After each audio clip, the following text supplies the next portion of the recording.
We don't know for how long Putin will continue this war, but the less resources he has for continuing this war, the more lives in Ukraine will be saved. There has not been a macroeconomic crisis. On the day of the war, the currency has not collapsed. The payment systems continue to operate. There are no bank runs. I think all of this is amazing. Welcome to eContribute, the economics podcast. We discuss the most exciting subjects in economic research. My name is Caroline Jackermeier. You probably might have noticed that today's episode is a little different than usual. We are talking in English because we have the honor to welcome two very special guests, Sergei Guriev and Timofiy Mylovanov. Let me introduce you briefly. Sergei Guriev is a Russian economist. From 2004 until 2012, he led the largest economic university in Russia, the New Economic School in Moscow. He was an external consultant of the Cremlin before being suspended from the country and flew into exile in France, where he's now a professor at Sciences Po in Paris since 2013. Welcome, Sergei. Thank you very much. Thank you very much for inviting me. Timofiy Mylovanov is the president of the Kyiv School of Economics and associate professor at the University of Pittsburgh.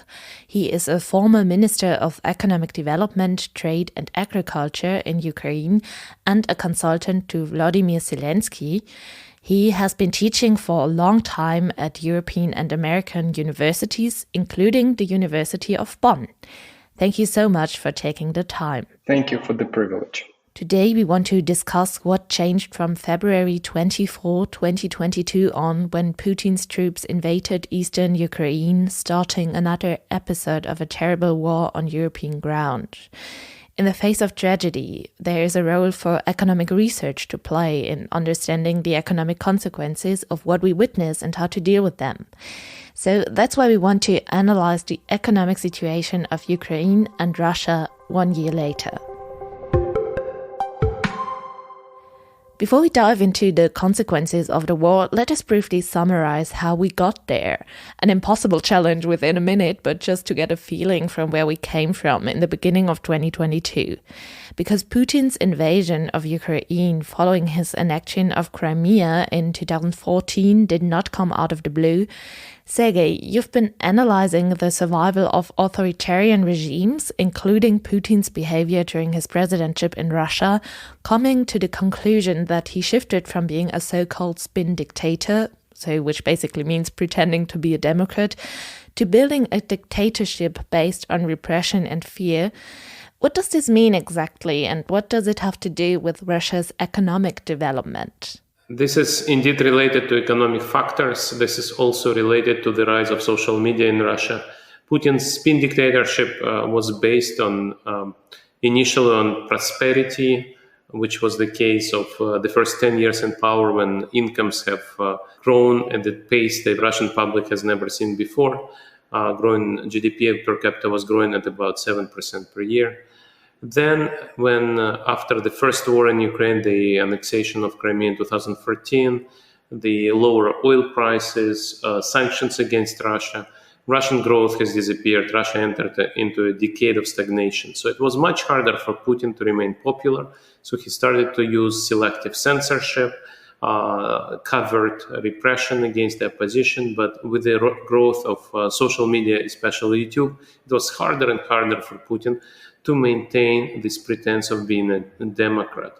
So when spin dictators face this challenge that they cannot any longer deliver economic prosperity because of corruption and crony capitalism, when they cannot any longer control the media and the narrative completely because there is a rise of social media and a growing opposition, they face a choice either to divest the regime or they go back to old methods. Putin tried to go back in a very cunning way. He thought that he would replay 2014 war, annexation of Crimea, which was a typical spin dictator war with a so-called referendum, with a limited brutality.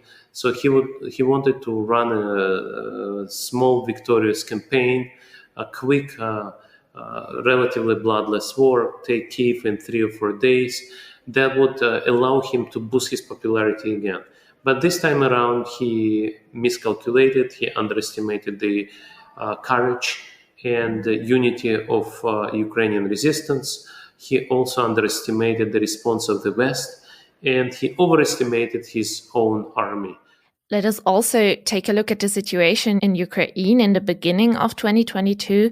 Military conflicts in the 21st century had taken place in countries with less developed economies, but Ukraine has an educated labor force, a good trade infrastructure, dominating grain exports and sunflower oil market, as well as steel production.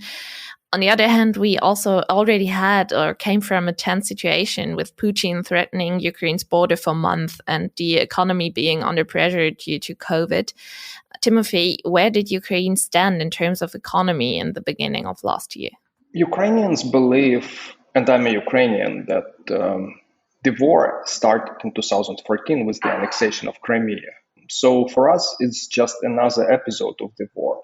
The Ukrainian economy since 2014 has been able to adjust to the war threats. But of course, no one expected the scale of the invasion, full-scale invasion from the north, the south, and the east of Ukraine. At that point, the economy was sufficiently decentralized. It's a small economy, but about half of GDP is traded, exported, and imported.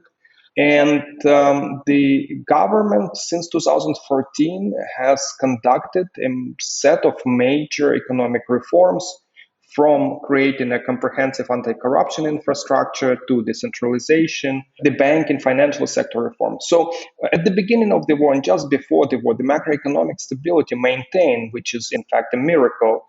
Before the war, before the full-scale invasion on February last year, the Ukrainian economy actually grew and has reached the largest, at least in nominal terms, GDP of $200 billion, which means that the economy has fully recovered from the annexation of Crimea and the war in the east of Ukraine in 2014-2016, and had meaningful prospects for continuous and stable growth. And finally, over these last 6 or 8 years, the main trading partner became the EU. And before that, before 2014, the main trading partner was actually Russia. So what Ukrainian economy has done since 2014 is to get much closer to Europe, to become much more competitive, to carry out a number of structural reforms, and to become sustainable and be in a good shape to continue to grow. This has all been threatened by Putin when his troops marched into further parts of Ukraine on February 24. Millions of Ukrainian people had to leave their homes, lost family members, their jobs, their daily lives. But also there have been huge economic consequences, which you already mentioned, with which we are dealing in today's episode. So destroyed infrastructure, buildings, entities, supply chains that no longer function. Estimations on the value of economic damage range from $200 to $750 billion, a scale not seen in Europe since World War II. How can one even estimate these costs of war, as causalities and infrastructure damages and GDP are benchmarks but cannot quite capture the complex impact of wars? It is a challenge to estimate this amount, this scale of damages. The Kyiv School of Economics has been working with the World Bank and independently producing these reports. And we do direct reporting. We use the data which is self-reported by people or by the officials, but we also use satellite imaging and drone imaging, and we have trained neural networks to estimate the damage using some of the technologies which is used in actually solar power to estimate damages for turbines. But just on the residential housing, about 7% of all residential housing in Ukraine has been severely damaged or destroyed. So essentially think of this as if every 10th, every 20th apartment or house in your country or in your city is gone. That's the scale of damages in Ukraine. In a different sense, the war is also costly for Russia. Sergei, Russia is claiming that the gross domestic product only decreased by 3%. The IMF and World Bank confirmed these numbers, so 3 to 4% decline during 2022, which does not sound too bad. Why is the GDP actually not a good measure of economic activity in times of war, and how can we evaluate the economic situation in Russia right now? Indeed, Russian economy has also suffered. This suffering is not comparable to the hit on Ukraine, but indeed we are talking about that instead of 3% growth that was predicted before the war, Russian economy declined by 3% in 2022. This decline is going to continue now when the sanctions against Russian exports finally came into force in December, and sanctions against Russian oil products came into force in February 2023. There will be a major impact on Russian fiscal situation, and that will eventually weigh on Russian GDP dynamics. But indeed, your question is right on target. And the question is, to what extent GDP dynamics is a good measure? The answer is not. During the war, it's not, because Russia is now dramatically increasing production of weapons and munitions. And when you produce $1 billion worth of tanks, that is $1 billion worth addition to GDP. And of course, that doesn't add anything to quality of life of Russian households. It doesn't add anything to the future economic growth of Russia, because these munitions are just going to Ukraine to destroy Ukrainian cities and kill Ukrainians, which adds, if anything, adds to the reparations that Russia will have to pay after the war. So indeed, what looks like as addition to GDP is actually in the long run is a major hit on GDP. Timofiy, as you already mentioned, Ukraine is facing a more than 35% GDP decline in 2022, which is actually even a good sign, with estimations from the World Bank in mid-2022 predicting a drop down by about 50%. Ukraine won back some important territories and is now able to export grain, at least on a low scale, due to the trade agreement with Russia and Turkey. Did you expect these numbers? And concluding also to Sergei's remarks, is this even a measure we should look at in times of war? GDP, in my view, is not an appropriate measure. And there are economic reasons, academic reasons, and there are pragmatic policy reasons.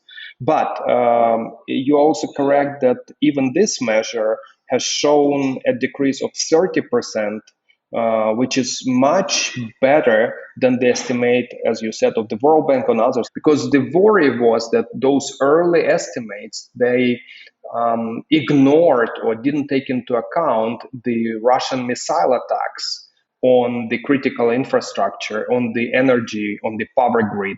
And so the worry was that Ukraine will lose even more economy than those 40 or 50%.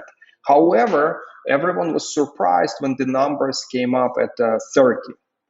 Now, this means that the Ukrainian companies, the Ukrainian production has adjusted and decentralized. This is great news that the Ukrainian economy is so anti-fragile and so resilient. But at the same time, you're correct, the GDP measure is not the right measure, especially for the country under attack. Because this measure assumes that there is some value added, and this value added is somehow related to the historical trends, to the previous trend, when we talk about the difference of GDP, we're talking about the difference in value. But of course, the consumption patterns and preferences changed drastically during the wartime. If yesterday I was thinking about maybe touring Ukraine, and staying in luxury hotels, that was before the war. During the war, I'm not interested in those premium services at all. And so those premium services might shrink simply because there is no demand.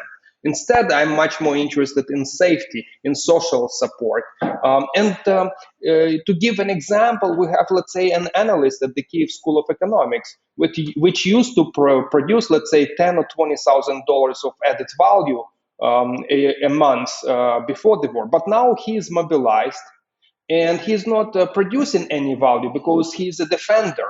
And in fact, it's a cost for the Kyiv School of Economics because we continue to pay him salary. But in real terms, he is saving lives. And that's not measurable in the GDP formula. Yeah, maybe not any measure is possible to capture this situation. But if we take a look at other measures, as for instance, the inflation rate, which was about 26% in the end of 2022, or also a Vox EU column analyzing the payment data of consumers in Ukraine to estimate the drop in real wages, the researchers conclude that the real wages dropped about nearly 20%. Maybe there are also recent higher numbers right now. How can we evaluate the current economic situation for people in Ukraine? The major issue is the shock or the changes to the labor force. First of all, a substantive part of the labor force has been mobilized, and then part of the labor force immigrated. So we have in the shortage of labor force, in fact, in Ukraine, and it's very, very visible. So we have a polarization in Ukraine, where companies which are pretty healthy, well institutionalized, and have good leadership and governance, those have responded to the wartime demands and have been able to rise to the challenge, and in fact many of them grow. Whereas some other companies which have not pivoted in time, they have difficulty adjusting, or they have simply left the market by now. With salaries, it is true that the real wages have dropped. And in fact, again, I will use an anecdote from our own, the Kyiv School of Economics. It was our own decision. We kept the salaries because we want to keep the rest of the funding that we had to provide social humanitarian support, and individually to donate to the defenders, to military, to the army. So it is natural that private consumption is going to drop significantly, wages are going to drop significantly, and the government spending has increased significantly. We have about 40% of GDP currently, directly or indirectly, devoted to the defense effort. We will also come back to the topic of labor force when we talk about reconstruction in a minute. But I also want to take a look at the inflation in Russia. So at its peak, it reached almost 20%. IMF and World Bank report a 14% inflation rate for 2022 in total, predicting another 5 to 7% in 2023. How much does this war already affect Russian people economically, and will the population impoverish in the long run? Indeed, inflation is slowing down, and part of that is that during 2022, Russia faced a very peculiar combination of sanctions. Its export revenues continue to flow. Russia continued to export oil, its most important commodity. At the same time, because of technological sanctions and the exit of many Western companies, Russia could not spend those petrodollars on imports. And you had this paradoxical situation when a country is facing severe sanctions, and yet its currency is actually getting stronger. If you take a first-year macroeconomic course, it's not a surprise for you, because if imports go down and exports go up, your currency must become stronger. But in this particular case, it's not a proxy for competitiveness of Russian economy. Exports are exceeding imports not because that Russia is more productive, but because sanctions imposed on imports and not sanctions imposed on exports. So ruble became stronger, and that created a disinflationary effect. Another disinflationary effect is, of course, recession. Russian economy is in recession, and so we shouldn't be surprised that inflation is slower. If you look at the real cost in terms of living standards for Russians of this war, it's very hard to estimate because Russia stopped publishing lots of various data. But if you look at an indicator such as retail trade turnover, so Russian households spending on goods, the number is something like 8 to 10% decline in real terms. So when we think about this, this is a much bigger fall than the fall in GDP. Experts claim, including you, that we cannot expect Russia to go bankrupt in the short term.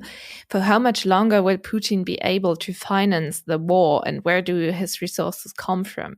So this is a great question, and indeed the lack of transparency of Russian economy now create a huge difficulty for economic analysts and forecasters.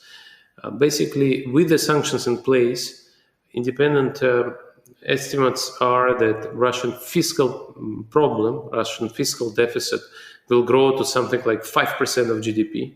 And this is a huge, huge number, of course. Given that Russia cannot borrow in the Western financial markets, given that the Russian sovereign wealth fund is frozen, either Russia will borrow from countries like China or Russia will borrow domestically. And the people who believe in this option think that Russian banking system has a lot of free liquidity to give it to Russian government.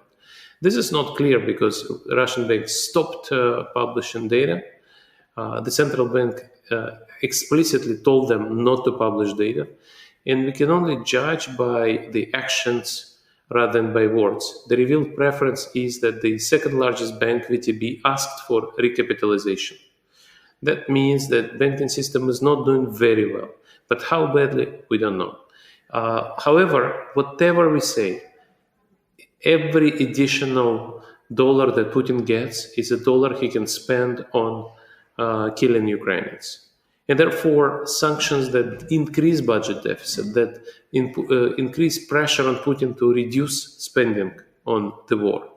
These sanctions, of course, help saving lives here today. And in that sense, we don't know for how long Putin will continue this war. But the less resources he has for continuing this war, the more lives in Ukraine will be saved. Speaking of financial resources, Ukraine cannot continue to finance the war from own resources. A policy brief you worked on, Timofiy, is estimating a monthly physical funding gap around $4 to $4.5 billion per month to finance the war and stabilize the economy. The EU offered to cover 1/3 of this amount, or $1.5 billion per month, summing up to $18 billion this year. In which areas is funding needed most urgently? Of course, the defense effort is number one. Then the social support to people affected by the war is number two. Then critical recovery of the most damaged, most important pieces of infrastructure, logistics, power plants, so that the Ukrainian economy can continue to operate is number three. And after that, I think it is medical support, including psychological and other support. So this is the order of the priorities, in my view. In a CPR column last summer, which you both collaborated to, you say that Ukraine needs a new macroeconomic strategy to put the economy on a sustainable trajectory for the duration of war, and warning about an economic collapse. Among other, you propose to increase tax revenues, raise the effectiveness of non-military spending, and control capital outflow to improve the fiscal position. How is this even possible in times of war, and what of these measures have been implemented so far? So did the macroeconomic strategy change? The trigger for that paper was the devaluation of the Ukrainian currency. You asked me earlier about the inflation, and inflation in Ukraine was about 25-30%, which is remarkable. There has not been a macroeconomic crisis. On the day of the war, the currency has not collapsed. The payment systems continue to operate. There are no bank runs. I think all of this is amazing. And I can attest to that. I was close to Gostomel on the first day of the war. I got on the wrong side of the sort of where the Russian special troops were landing. So we were a couple of kilometers, maybe 5 kilometers away, and we were driving away, and we had to get gas and we had to get water, and we were buying it in a local supermarket. And of course, we didn't have cash. And we were freaking out, frankly, that we simply will not be able to pay for gas while the gas was still there. But the payment systems worked. And people were there, you know. The people working cashier desk were there, while there were jets and helicopters over my head, and tanks were moving towards the center of where the helicopters were. It's unbelievable that the banking system, that the retail systems, the gas stations continued to operate. And that's what facilitated the ability of Ukraine at least the economy and social and humanitarian part to function as well as the military while the military was mobilizing. So what happened in July? Why did the Ukrainian economy responded and there was a collapse of the devaluation about 20-25%? Well, Ukraine needed international support. And while the commitments were made, the actual disbursement of the support was not regular, was not smooth. So there were months we had a lot of funding coming in, and there were months that we had almost none. And during those months, Ukraine had no choice but to print, basically. And July was the month where most of the printing happened, and the currency responded. So at that point, we wrote that there should be a different approach. And in fact, that approach has been implemented. And you have seen, or people can see that the national bank reserve, central bank reserve have actually increased over time. That the tax base increased, but not in the sense of increasing the taxes, nominal terms, but in terms of expanding the tax base towards, let's say, oligarchic companies. So Ukraine is doing it, what's needed. And we have seen that the macroeconomic stability is there, and that July episode so far was an isolated incident.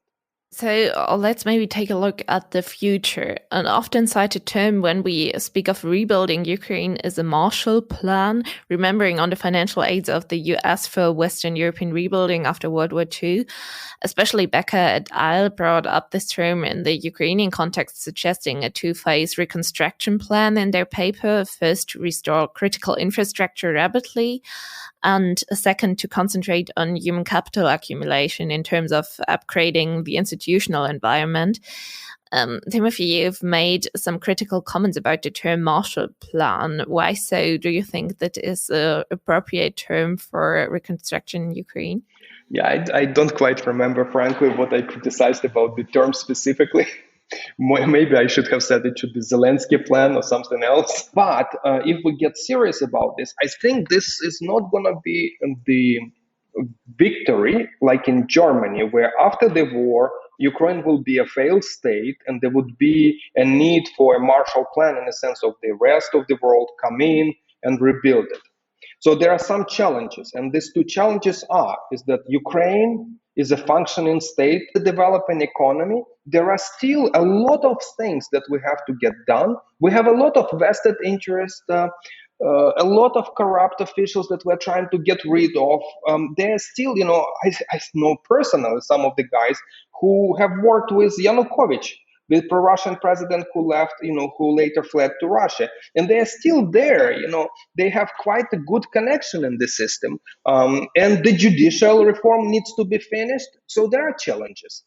And the second aspect is that people think that there will be some kind of stop to the risks for the Ukrainian economy. That will be the end of the war, the, victory parade or peace parade. And after that, everything will be as if it were before February 24, and we can forget about the military threats, and we can forget about the possibility of another full-scale invasion, and we will be able to move on with a Marshall Plan in isolation. So my criticism concerns this aspect that people tend to think that there will be date zero, after which we shouldn't worry about war, and we can purely focus in business as usual on economic recovery.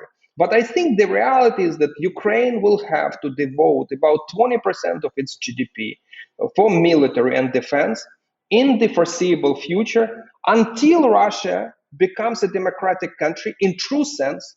So in that sense, this Marshall Plan approach is ignoring this continuation risk, which will be there after the war is over. Yeah, I would like to add, just to clarify for our listeners, that Becker et al. Paper that you're referring to is also co-authored by Timofiy and myself. That was the Blueprint for Reconstruction of Ukraine, which was a first CPR paper on this topic, published in the beginning of April 2022. Oh, yes, sorry, that's correct. I'm criticizing my own work. I'm not criticizing. It's not like people have written this and now we're criticizing. Thank you, Sergei, for pointing this out. Yeah. Sergei, a suggestion to finance the reconstruction in Ukraine is to take frozen Russian assets or to implement long-term penalty tariffs on Russian exports to collect money. Also, the Ukrainian ambassador in Germany, Alexei Makeyev, stressed that Russia has to pay for the damage it caused.